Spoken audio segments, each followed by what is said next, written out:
تانبے اور پیتل کے برتنوں پر کندہ کاری کا رواج مغلوں کے دور سے جا ملتا ہے۔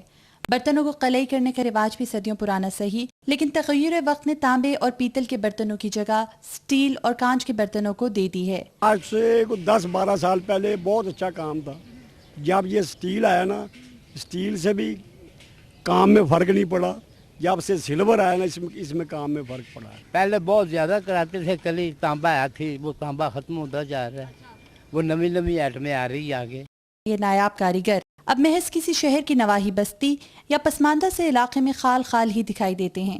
تنگ و تاریک اور ویران جگہ پر ایک چھوٹی سی بوسیدہ دکان ہی ان کی کل متاع حیات ہے۔ کچھ کے مقدر میں تو یہ خستہ حال دکان بھی نہیں، اور وہ تیز دھوپ کی تمازت میں اپنا رزق کمانے پر مجبور ہیں۔ کام نہیں ہے، کلی مہنگی ہو گئی، کولے مہنگی ہو گئی، ہر شے مہنگی ہو گئی ہے، ادو اد کا فرق پڑ گیا۔ میرے 3 بیٹے ادھر نہیں آئے، وہ اور کام کر رہے ہیں۔